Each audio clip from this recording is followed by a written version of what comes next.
Kemungkinan Stanley Meyer ini dianggap bisa memperjuangkan kembali atau justru akan menjual hak patennya dia kepada negara lain, ya dimana di saat itu banyak negara selain Amerika yang mensupport dia seperti Inggris misalnya. Para pebisnis ini mulai ketar-ketir nih, wah nih orang kalau misalkan nggak nerapin di Amerika.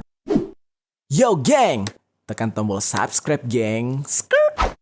Hey yo, what's good? Welcome back to Kamar Jerry.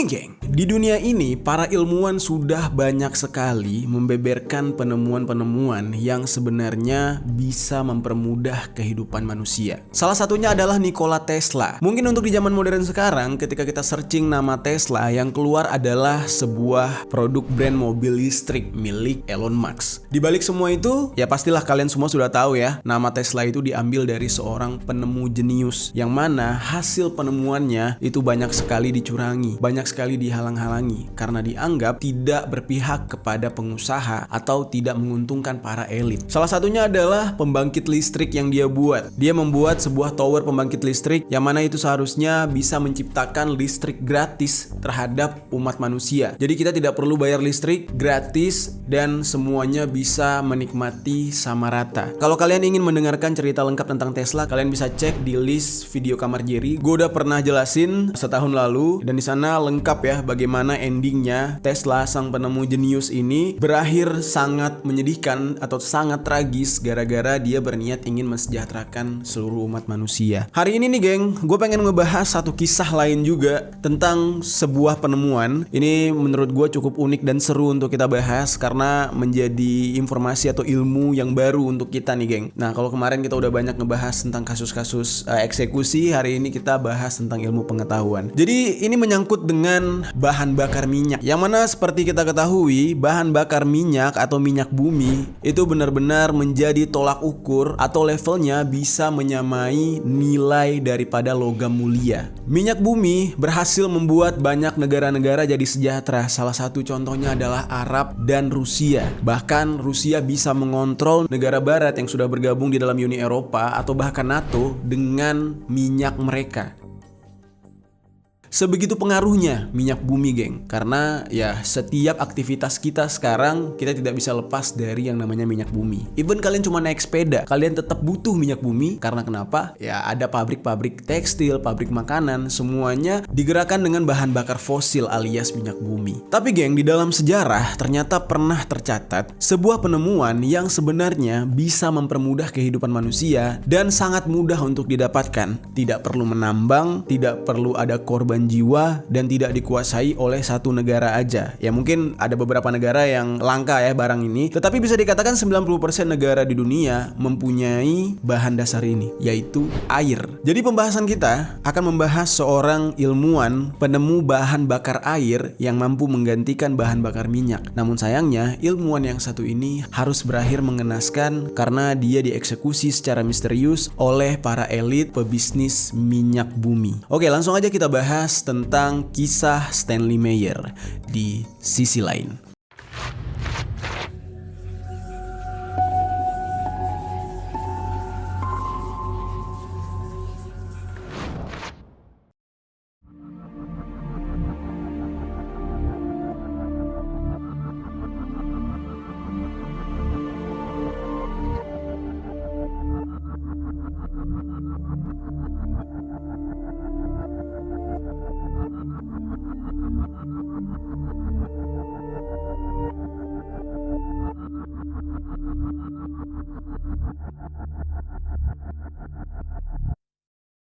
Semenjak awal kemunculan kendaraan bermotor alias kendaraan bermesin, produsen-produsen mesin tersebut itu mendapat banyak desakan dari umat manusia karena dianggap hasil penemuan mereka dapat merusak bumi dengan dampak lingkungan yang cukup buruk karena adanya jutaan ton emisi karbon yang dihasilkan oleh mesin itu setiap harinya. Jadi pengembangan tentang mesin itu terus-menerus dilakukan. Banyak ilmuwan yang mencari tahu nih bagaimana caranya mesin-mesin ini bisa melaju cepat tapi tetap dengan kadar polusi solusi yang ramah akan lingkungan, yang tidak secara berangsur-angsur merusak kehidupan di muka bumi. Akhirnya banyak sekali ciptaan-ciptaan yang bermunculan, mulai dari menggunakan etanol, gas alam, listrik, dan juga bahkan propana. Lalu ada salah satu penemuan yang cukup menakjubkan, yang mana penemuan ini digadang-gadang akan merugikan salah satu pihak pengusaha, yaitu pengusaha bahan bakar. Penemuan ini merupakan sumber daya atau bahan pendorong mesin mobil menggunakan air yang ditemukan oleh Stanley Meyer. Siapa itu Stanley Meyer? Kita bahas dulu sedikit biografi tentang Stanley Meyer. Jadi Stanley Meyer ini lahir pada tanggal 24 Agustus tahun 1940 di Columbus, Ohio, Amerika Serikat. Dia ini terlahir kembarannya namanya Stephen Meyer, dan mereka berdua sejak kecil memang gemar merancang sesuatu. Ya, dari kecil tuh udah sering bikin mainan sendiri, terus juga mencoba melakukan penelitian-penelitian, dan mereka ini terlahir di keluarga yang cukup religius, yang mana dia selalu kalau habis bikin sesuatu itu mengucapkan puji syukur terhadap Tuhannya. Hal yang paling senang dia ucapkan adalah puji Tuhan dan berikan amunisi. Nah, itu emang udah jadi kata sehari-hari lah, signature-nya dia dalam berdoa. Dia menjalani sebagian besar hidupnya di daerah Columbus East Side dan pindah ke daerah yang bernama Grandview, yang dimana di sana dia bersekolah dan menyelesaikan pendidikannya dia. Setelah lulus dari pendidikan, dia bergabung dengan militer lalu masuk ke Universitas Negeri Ohio, tetapi hanya sementara lalu dia memilih untuk keluar. Lalu singkat cerita, tibalah pada tahun 1975, yang dimana di saat itu beberapa negara maju di dunia sedang memproduksi massal produk-produk otomotif. Dan di saat itu Amerika sedang kelimpungan gitu ya, gara-gara industri otomotif mereka itu mengalami pemangkasan pasokan minyak dari Arab Saudi. Pada saat itu Amerika Serikat kehabisan minyak bumi gara-gara pemangkasan pasokan tersebut, dan banyak sekali perusahaan-perusahaan yang bangkrut di saat itu. Lalu di saat itu perusahaan otomotif apalagi? Banyak sekali orang-orang yang akhirnya memilih untuk tidak membeli mobil, tidak membeli motor, yang mana gara-gara mereka tidak memiliki pasokan minyak. Alhasil, dari mulai minyak mereka nol sampai akhirnya perputaran uang dari industri otomotif itu benar-benar menjadi nol. Akhirnya di saat itu banyak sekali para penemu-penemu atau ilmuwan-ilmuwan yang mencoba untuk merancang penemuan baru untuk bisa membuat mesin-mesin mereka yang tidak memiliki bahan bakar ini bisa berjalan. Nah, salah satunya Stanley Meyer, yang dimana dia berinisiatif untuk mengembangkan sebuah mobil khusus. Di saat itu dia berhasil membuat sebuah rancangan baru, mesin yang dapat digerakkan dengan bantuan daya dari air. Niat dia sangat baik, yang mana di saat itu dia ingin negaranya Amerika Serikat tidak perlu bergantung kepada minyak bumi dan juga bahan bakar fosil dari Arab Saudi lagi. Jadi semua masyarakat Amerika Serikat dapat menikmati hasil penemuannya dia itu secara gratis. Ini bukan sekedar hoax belaka ya geng, benar-benar terjadi. Stanley Meyer benar-benar berhasil menciptakan sebuah mesin berbahan bakar air yang mana ini sudah dipatenkan bahkan. Jadi berbukti, bukan hoax, ada patennya. Dia sempat mematenkan temuannya ini di Amerika Serikat dengan nomor US Paten 4936961. Dan bahkan bukti dari mobil yang dia ciptakan itu juga ada. Jadi dia itu bereksperimen pada jenis mobil Volkswagen atau VW atau biasa juga disebut dengan Dunbuggy berkapasitas 1,6 liter air, bukan minyak. Temuannya ini mulai didengar oleh masyarakat, mulai diketahui oleh masyarakat dan menimbulkan secercah harapan. Yang dimana di saat itu masyarakat Amerika Serikat sudah mulai putus asa karena harga minyak yang benar-benar melambung dan bahkan pasokannya langka. Nah, lalu kemudian hasil temuannya ini sempat dipopulerkan juga dengan nama water fuel cell. Cara kerja dari water fuel cell ini yaitu dengan memecah atom air menjadi bentuk paling besar. Dengan bahasa kimianya memecah H2O menjadi hidrogen H2 dan juga oksigen O2. Nah, tidak hanya revolusioner, kendaraan yang diciptakan oleh Stanley Meyer ini bahkan bisa menjadi solusi untuk pemanasan global. Yang mana ini benar-benar tidak ada dampak negatifnya sama sekali untuk bumi karena bahan bakarnya hanya menggunakan air dan juga hasil pembakaran oksigen. Nah, lalu kemudian di saat Stanley sudah sangat siap dengan hasil penemuannya, mulailah dia memamerkan mobil bertenaga hidrogen tersebut di seluruh daratan Amerika Serikat dengan tujuan nanti dia mendapatkan orderan. Seperti pada Rex Research, dia secara detail mendeskripsikan temuannya ini lengkap dengan gambar sebagaimana persyaratan untuk memperoleh paten. Dia bahkan juga telah menunjukkan kepada publik melalui video It Runs on Water tentang mobil yang telah sukses berjalan dengan air. Di dalam konsepnya, Stanley Meyer mengatakan dia telah mengganti busi mobil dengan injeksi untuk menyemprotkan uap ke silinder. Nah, lalu kemudian uap air ini dipecah menjadi hidrogen dan juga oksigen. Caranya adalah hidrogen dibakar untuk menghasilkan energi yang akan dikirim ke roda mobil. Jadi intinya konsepnya mirip gitu dengan bahan bakar minyak. Bedanya ini menggunakan gas hidrogen untuk menghasilkan dorongan dan juga energi. Lalu oksigen bersama sisa air akan dibuang melalui knalpot yang tidak mengeluarkan emisi berbahaya bagi kesehatan dan lingkungan dibandingkan dengan mesin berbahan bakar minyak yang biasanya mengeluarkan emisi asap polusi. Nah, jadi dengan sistem dia ini, mesinnya akan menghasilkan hidrogen dari air yang lebih efisien daripada proses elektrolisis yang biasa digunakan. Dan di saat itu sambutan warga Amerika Serikat benar-benar excited. Temuan Meyer ini telah didemonstrasikan melalui televisi Action 6 News dan dia mengklaim untuk perjalanan dari Los Angeles ke New York hanya dibutuhkan 83 liter air. Bayangin tuh geng, lo mau kemana nih? Mau mudik nih saat lebaran, udah pasti ongkosnya mahal. Sekali mudik nih, apalagi kalau misalkan kayak orang-orang dari luar Jakarta gitu ya, dari Jakarta ke kampungnya, ke Manado, ke Papua, Aceh, Medan, semuanya ya, itu membutuhkan dana yang berjuta-juta. Tetapi kalau penemuan dari Stanley Meyer ini benar-benar dijual secara publik, mungkin hari ini kita pulang kampung cukup nimbah air di sumur, isi ke mesin, dan di setiap perjalanan kita tinggal mampir ke masjid buat minta air di masjid ya kan, atau di rumah-rumah warga untuk isi bahan bakar mobil, dan semuanya benar-benar free serta bumi kita jauh lebih sehat karena tidak adanya polusi.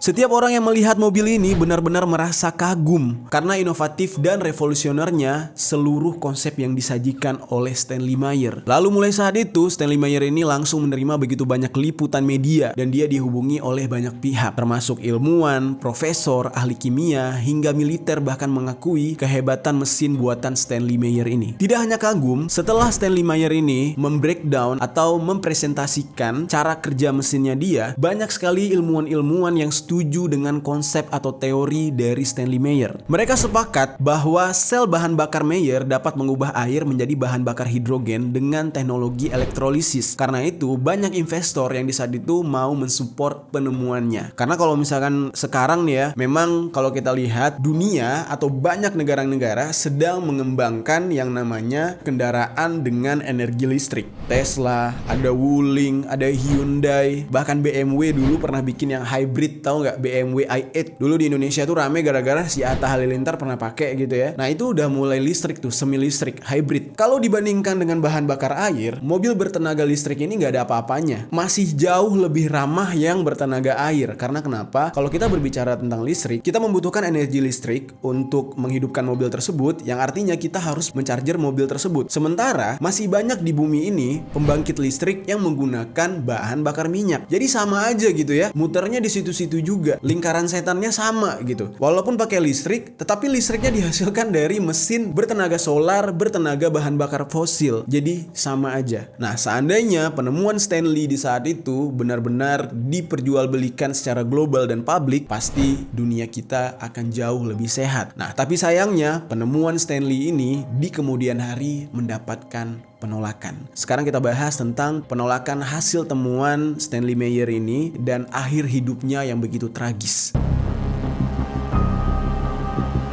Penemuan Stanley Meyer yang sangat terkenal ini mendapatkan banyak intervensi dari berbagai pihak dengan motif yang beragam. Intinya, ini adalah bagaimana caranya agar Stanley Meyer dan penemuannya ini dipersulit perkembangannya agar tidak bisa dijual secara global. Banyak sekali ahli skeptis yang meragukan keefektifan sistem tersebut dengan latar belakang sebenarnya ya mereka ini adalah titipan para pebisnis minyak. Lalu setelah itu, Stanley Meyer ini juga mendapatkan penolakan secara terang-terangan dari dari para pebisnis minyak. Dia ditolak oleh para pelaku bisnis ini beserta dengan rekan-rekan mereka di dunia otomotif juga. Karena menurut mereka ini sangat berbahaya bagi era bahan bakar minyak. Pada awalnya memang para pebisnis ini menawarkan jutaan dolar untuk menyogok Stanley Meyer agar mau menghapus dan memusnahkan semua penemuannya dan menghentikan demonstrasi tentang penemuannya juga. Nah, tentu di saat itu ini sangat berat bagi Stanley Meyer karena menurut dia uang bukanlah tolak ukur untuk menjadikan dia puas. Dia ingin kesejahteraan umat manusia di saat itu dengan hasil penemuannya, yang mana dia nggak pedulilah dengan uang yang banyak karena dia yakin dengan penemuannya ini selain membuat banyak manusia disejahterakan, disehatkan, ya nanti otomatis uang akan mengikuti dia.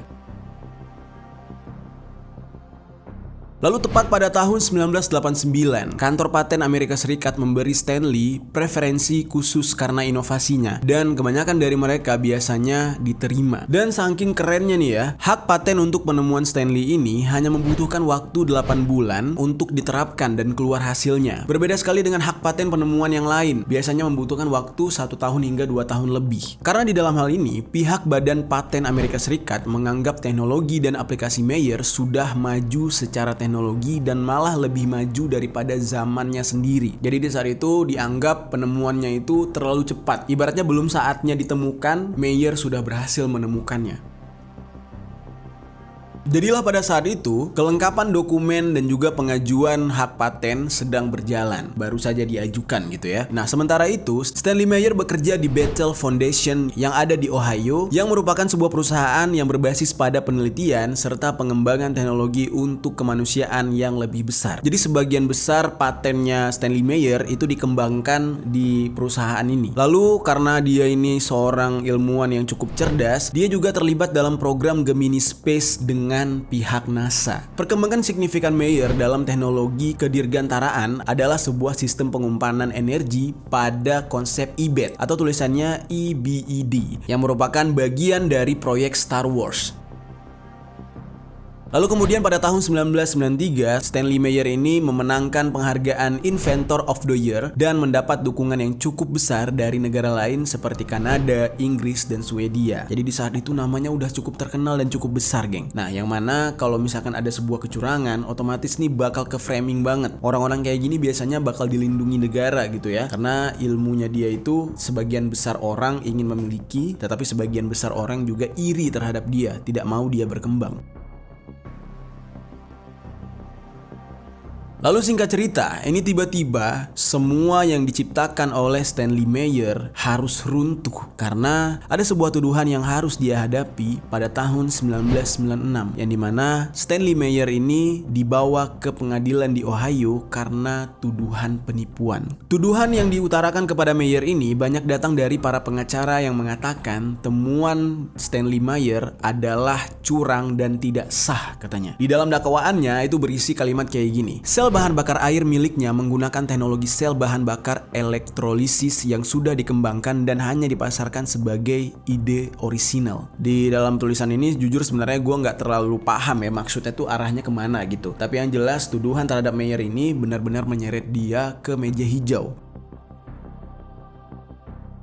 Nah, lalu jadilah kemudian sel bahan bakar air dari Stanley Meyer ini diperiksa oleh 3 orang saksi ahli di pengadilan. Lalu pada saat ingin diuji oleh saksi ahli yang bernama Profesor Michael Lawson dari Queen Mary University of London, tiba-tiba Stanley Meyer ini menghindar dengan alasan yang gak jelas. Yang dimana di saat itu dia merasa gak nyaman gitu untuk diperiksa. Nah, namun banyak yang beranggapan di balik semua itu sebenarnya Stanley Meyer ini justru takut dicurangi. Karena yang melakukan uji coba ini adalah pihak lain gitu ya. Bisa saja kemungkinan yang merugikan dia bisa terjadi. Misalkan kayak konsepnya dicuri, tekniknya dikopi, terus juga disabotase gitu ya. Yang mana sebenarnya penelitiannya berhasil tapi dianggap tidak berhasil, dianggap penipuan. Nah, makanya di saat itu Stanley Meyer memilih untuk tidak mau.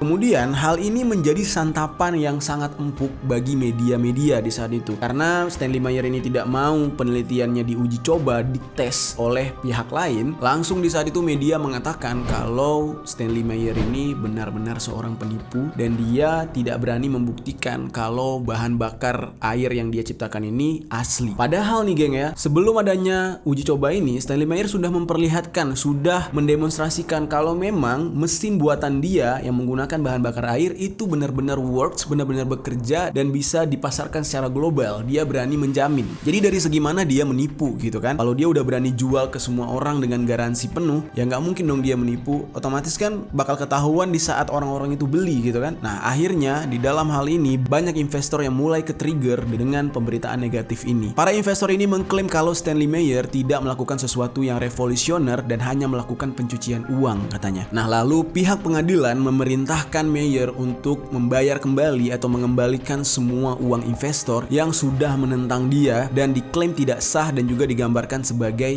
dana kotor dan mengerikan. Nah di saat itu Meyer merasa sangat dijebak gitu ya. Padahal nih ya investornya nggak perlu rame-rame, cukup beberapa orang aja proyek ini bisa jalan. Namun di saat itu karena banyak sekali orang tertarik untuk menginvest, nah yang ternyata para investor-investor ini merupakan orang-orang palsu yang hanya ingin mempropagandakan dan menjelek-jelekan proyeknya Meyer ini. Jadi mereka tuh sengaja ngeluarin duit seolah-olah jadi investor. Setelah itu di tengah jalan mereka sok-sok merasa dirugikan dengan menuduh Meyer ini melakukan sebuah penemuan palsu. Jadi benar-benar kejam banget ya para pebisnis di sana. Lalu akhirnya water fuel cell yang diciptakan oleh Meyer telah resmi dipatenkan, bahkan akhirnya dinyatakan sebagai penipuan oleh pengadilan Ohio. Fix gitu. Padahal udah paten, udah terbukti nyata dan juga udah dites gitu ya. Tidak perlu ada tes dari pihak yang lain lagi. Tapi di saat itu secara paksa dia dinyatakan sebagai penipuan. Lalu nggak cukup sampai di situ ya geng. Kemungkinan Stanley Meyer ini dianggap bisa memperjuangkan kembali atau justru akan menjual hak patennya dia kepada negara lain ya, dimana di saat itu banyak negara selain Amerika yang mensupport dia seperti Inggris misalnya. Para pebisnis ini mulai ketar-ketir nih. Wah nih orang kalau misalkan nggak nerapin di Amerika, nanti dia bisa nerapin ke negara lain yang dimana itu tetap merugikan para pebisnis. Akhirnya singkat cerita terjadilah eksekusi terhadap Stanley Meyer. Jadi singkat cerita pada tanggal 20 Maret tahun 1998, Stanley Meyer melakukan pertemuan bisnis dengan saudara laki-lakinya atau kembarannya yang bernama Stephen Meyer. Mereka bertemu dengan dua calon investor asing asal Belgia di sebuah restoran yang ada di Amerika Serikat. Nah jadi di saat itu udah mulai ada yang tertarik nih dari negara lain. Pada saat itu Stanley memesan minuman jus cranberry. Lalu beberapa saat kemudian, minuman yang dia pesan ini pun diantarkan oleh pelayan ke meja mereka. Ternyata nih geng, di dalam minuman cranberry tersebut sudah dicampur dengan racun. Jadilah di saat itu, Stanley meminum jus cranberry tersebut dan tiba-tiba merasa panas di lehernya. Dia langsung merasa kayak tercekik, tidak bisa bernafas dan lehernya benar-benar panas. Sambil memegangi lehernya, dia bangun dari tempat duduk dan berlari keluar restoran. Dia berusaha untuk memuntahkan apa yang dia minum, namun semuanya sudah terlambat. Nah lalu pada saat yang sama, saudara kembarnya yang bernama Stephen Meyer berusaha untuk menolong Stanley, namun sayangnya nyawa Stanley tidak bisa tertolong. Di saat dia sekarat, dia sempat mengatakan sebuah kalimat, "Mereka meracuniku," dengan nada tercekik yang cukup sakit. Akhirnya dia meninggal di hadapan saudara kembarnya. Lalu kemudian di saat itu kembarannya ini langsung berteriak meminta tolong, memanggilkan ambulans, dan jasad dari Stanley Meyer dibawa ke rumah sakit untuk dilakukan otopsi. Sementara dua pengusaha Belgia atau investor Belgia tadi tiba-tiba menghilang entah kemana. Nah di saat itu langsung pihak rumah sakit melakukan otopsi. Yang anehnya otopsi ini membutuhkan waktu yang sangat lama, yaitu selama 3 bulan. Dan bahkan setelah 3 bulan lamanya, pihak kepolisian Grove City bersama rumah sakit yang mengautopsi Stanley itu menyatakan kalau Stanley ini memiliki tekanan darah tinggi dan meninggal karena aneurisma otak. Dan ini benar-benar gak bisa diterima dan gak masuk akal. Yang mana pada saat itu jelas-jelas minuman cranberry-nya itu mengandung racun. Sekedar informasi nih geng, aneurisma otak itu sendiri adalah tonjolan berbentuk balon yang terbentuk di pembuluh darah otak. Sekilas tonjolan ini tampak seperti buah beri yang tergantung di batang otak. Nah, aneurisma otak sendiri dapat bocor atau pecah dan menyebabkan pendarahan ke otak atau stroke hemoragik. Nah, disinilah yang agak aneh ya. Di saat minuman yang diduga beracun ini adalah jus cranberry, kenapa pemilihan penyakit yang dinyatakan oleh rumah sakit itu adalah sebuah penyakit yang bentuknya seperti cranberry juga. Jadi seolah-olah nih para elit penipu ini nggak kreatif gitu. Mereka tidak bisa menentukan penyakit yang lain, seolah-olah di otak mereka sudah ke-distract dengan jus minuman yang diminum oleh Stanley Meyer. Dan disinilah kebohongan elit sangat terlihat. Mereka benar-benar dengan tega dan kejam menghabisi nyawa seseorang hanya karena bisnis. Lalu pada saat itu pihak kepolisian menyatakan tidak menemukan bukti-bukti lain dari kematian Stanley ini selain adanya obat yang dianggap oleh pihak kepolisian merupakan obat yang dikonsumsi oleh Stanley sebagai pereda nyeri lidocaine atau phenytoin yang digunakan untuk mengobati kejang katanya. Jadi obat yang diminum oleh Stanley ini dicurigai sebagai penyebab dari kematiannya. Namun apa boleh buat ya, Stanley sudah meninggal dunia dan saudaranya Stephen Meyer sempat menghubungi dua investor asal Belgia yang sebelumnya ketemu mereka, namun tidak ada jawaban apapun. Walaupun sudah dikabarkan Stanley meninggal, mereka juga tidak ada ucapan belasungkawa. Jadi terlihat sekali mereka ini semacam suruhan seseorang. Dan pihak kepolisian seolah-olah sudah dibayar, pihak rumah sakit seolah-olah sudah dibayar. Tidak ada satu orang pun yang membela Stanley kecuali masyarakat. Masyarakat percaya kalau Stanley ini benar-benar dieksekusi. Nah, sampai di sini gimana, geng? Menurut kalian, apakah Stanley Meyer ini benar-benar meninggal karena penyakit atau justru dieksekusi nih? Coba tinggalkan komentar di bawah nih, geng.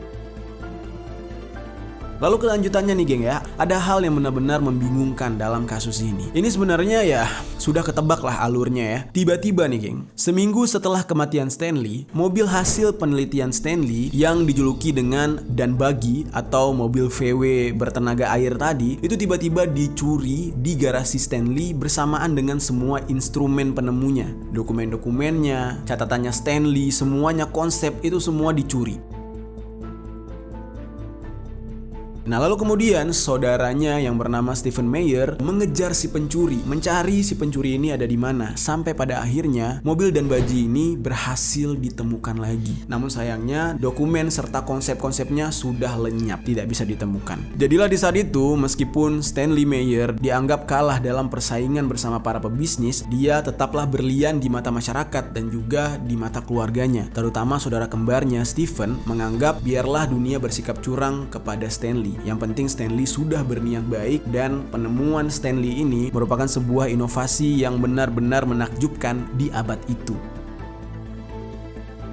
Nah lalu kemudian mobil Dan Buggy temuan dari Stanley ini akhirnya disimpan di sebuah ruangan yang benar-benar tertutup tanpa pintu agar tidak bisa dicuri lagi. Dan tidak ada seorang pun yang bisa melihat mobil itu lagi. Nah namun terakhir kali nih geng, didapatkan informasi bahwa pada tahun 2014 kendaraan temuan Stanley ini sempat muncul di Kanada. Mobil ini dimiliki oleh keluarga kaya raya yang bernama Holbrook. Nah Holbrook ini merupakan rekan dari Stanley pada masa Stanley masih hidup. Keluarga Holbrook inilah yang dipercaya untuk tetap menyimpan benda penemuan Stanley yang sangat-sangat berharga ini. Dan kasus tentang kematian dari Stanley Meyer benar-benar dibungkamkan, ditutup oleh pihak kepolisian dan tidak ada penyelidikan. Namun sementara itu, Stanley Meyer sudah menerapkan lebih dari 200.000 paten dan penemuan Stanley Meyer yang luar biasa serta potensial ini sekarang hanya tinggal sebagai lembaran kenangan. Tidak ada yang meneruskan. Dan kematiannya ya tetap jadi misteri. Tapi geng, kalian perlu tahu banget nih, terutama untuk kalian yang dari Indonesia atau mungkin juga teman-teman yang ada di Malaysia, Brunei, Singapura dan ya negara-negara saudara kita lah, tetangga gitu ya. Penemuan semacam Stanley Meyer ini pernah ditemukan oleh orang Indonesia dan sudah diterapkan pada sektor-sektor khusus yang ada di pemerintahan Indonesia. Sekarang kita bakal ceritain kisah tentang Arianto Misel.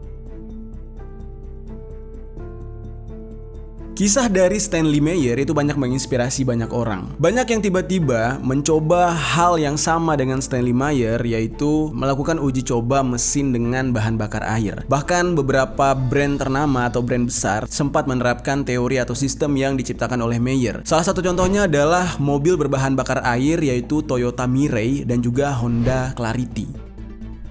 Hari ini kita bakal ngebahas tentang seorang pria asal Indonesia yang bernama Arianto Misel. Dia adalah warga Kabupaten Cirebon, Jawa Barat yang berinovasi membuat sebuah alat yang mampu mengkonversi air menjadi hidrogen dan bisa digunakan sebagai bahan bakar untuk kendaraan bermotor. Dari data yang gue baca, konsep yang digunakan oleh Pak Arianto ini itu sangat-sangat mirip dengan konsep yang diterapkan oleh Stanley Meyer ya geng. Di sini Pak Arianto ini menamakan hasil temuannya itu dengan nama Nikuba yang merupakan akronim dari atau singkatan dari Niku Banyu atau dalam bahasa Cirebon berarti itu air. Pak Arianto ini bercerita tentang perjalanan panjangnya dia dalam proses menemukan atau pembuatan alat tersebut. Pak Arianto ini mengaku membutuhkan waktu hingga 5 tahun untuk menciptakan alat ini, yang mana alat ini benar-benar konsepnya terinspirasi dari Stanley Meyer yang mampu merubah air menjadi hidrogen sebagai bahan bakar untuk kendaraan bermotor. Nah, menurut informasi, modal yang dikeluarkan oleh Pak Arianto ini benar-benar nggak sedikit. Dan ketika dia menjelaskan mekanisme cara kerja dari Nikuba, ini persis banget dengan penemuan dari Stanley Meyer. Yang mana menurut keterangan Pak Arianto, alat ini memiliki fungsi untuk memisahkan antara hidrogen H2 dan oksigen O2 yang terkandung di dalam air atau H2O.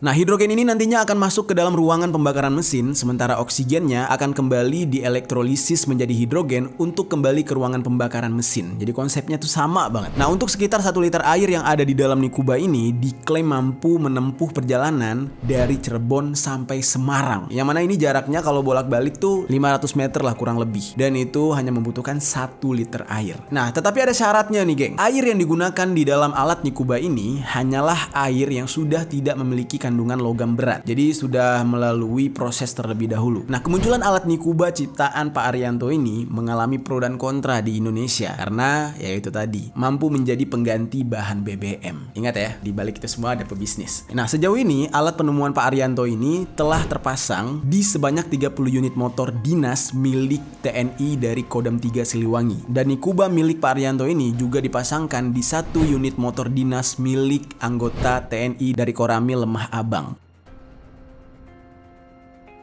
Nah, untuk 1 unit Nikuba dibanderol dengan harga sekitar 4,5 juta rupiah. Cukup murah alatnya. Dan sampai sejauh ini Pak Arianto sedang memperjuangkan hak paten dan sedang melakukan proses legalisasi serta proses uji laboratorium agar dapat digunakan masyarakat. Nah, lalu kemudian Direktur Jenderal Minyak dan Gas atau Migas Kementerian Energi dan Sumber Daya Mineral KESDM yang bernama Tutaka Aryaji memastikan bahwa pihaknya akan mendalami lebih lanjut dengan pengujian temuan Nikuba dari Pak Arianto Misel ini. Kita doakan ya geng, semoga nih ya penemuan Pak Arianto Misel ini benar-benar bisa dipatenkan dan bisa diperjualbelikan secara global. Ya minimal bagi rakyat Indonesia dulu deh, nggak apa-apa. Karena ini benar-benar membantu masyarakat. Kita bukan negara penghasil minyak besar kayak Arab Saudi gitu ya. Ya memang sih ada harapan kemarin katanya kalau industri permobilan atau otomotif pakai baterai, nikel Indonesia bisa digunakan. Dan kalau pemerintah kita nggak curang, pemerintah kita nggak korup, ya semua rakyat Indonesia bisa sejahtera layaknya Arab. Nah, tetapi di sini ada penemuan yang sebelumnya sempat ditolak dan sempat dileburkan oleh Amerika Serikat. Ternyata ada orang Indonesia yang berhasil menemukannya kembali atau mengembangkan kembali. Dan ini sudah terbukti, sudah dipakai di beberapa kendaraan dinas milik pemerintah. Nah, semoga nih kendaraan-kendaraan masyarakat juga dapat menikmati hal ini. Dan semoga ini bukan hanya sekedar hoax atau ngada-ngada doang ya. Amin ya rabbal alamin. Karena ini semua demi kesejahteraan